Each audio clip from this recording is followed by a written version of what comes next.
Myriam Maestroni, bonjour, bienvenue sur ce plateau. Bonjour. Alors, je vais vous demander de vous présenter en quelques mots. Qui êtes-vous et que faites-vous? Écoutez, je suis une ancienne dirigeante, passée du monde de l'énergie à celui de l'efficacité énergétique et de la transition énergétique dans une start-up qui est devenue entre-temps une ETI et que je viens de céder au groupe La Poste. Donc j'ai un peu coché toutes les cases d'un parcours professionnel large. Qu'est-ce qui vous a motivé dans ce parcours pour au fur et à mesure justement réaliser cette évolution? L'énergie, parce que j'ai toujours l'intime conviction qu'elle est au cœur de notre société moderne. On ne se rend même plus compte tellement c'est devenu naturel, mais ce serait une énorme évolution que d'un coup se retrouver sans énergie. Et à un certain moment, assez en avance de phase, je dois dire, l'idée que cette énergie, il y avait le dark side, qui était les émissions de gaz à effet de serre, puisqu'on vivait avec des énergies fossiles. Et donc en 2004, lorsque je dirigeais Primagaz, j'ai dit on va aider nos clients à consommer moins, ce qui était un pavé dans la mare à cette époque-là. Et puis en suivant le raisonnement, donc en 2011, j'ai décidé, pour plein de raisons qu'on ne va pas expliquer en 3 minutes, de sortir de Primagaz et de créer Économie d'énergie, qu'on a démarré à 10 personnes et qui est devenu donc avec de rien, hein, Greenfield, comme disaient les anglo-saxons, et qui est devenue aujourd'hui une belle société de 350 personnes, plus de 150 millions d'euros de chiffre d'affaires.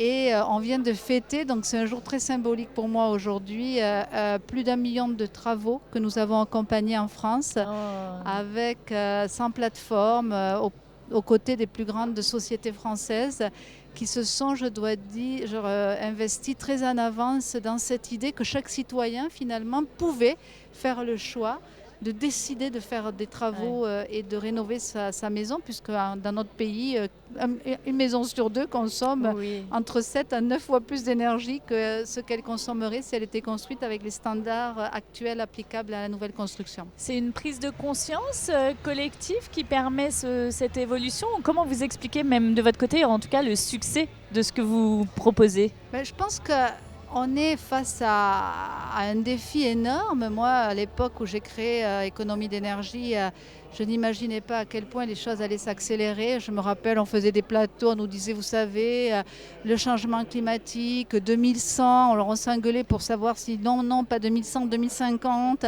Puis on voit que c'est aujourd'hui, quoi. C'est déjà depuis 2010, en fait, on est rentré là-dedans avec des coûts énormes. Financiers, mais pas que, hein, des coûts humains importants. On a démarré l'année avec l'Australie, ça m'a beaucoup marqué, 1,5 milliard d'animaux brûlés qui sont morts dans des incendies qu'on n'arrivait pas à arrêter.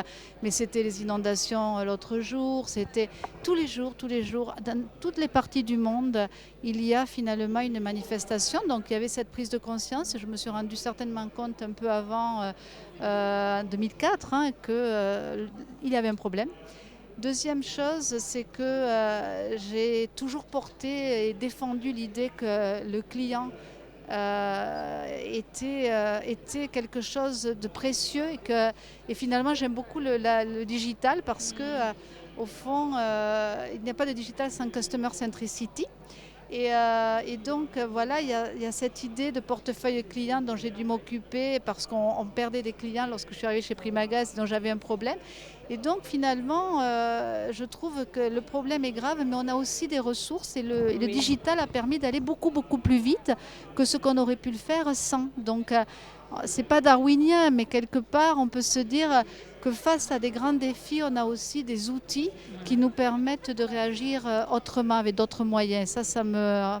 Je peux vous dire que ça me rend optimiste, mais en tout cas, un petit peu. Ça me soutient, ça me porte dans mes convictions. Quel est votre rêve aujourd'hui?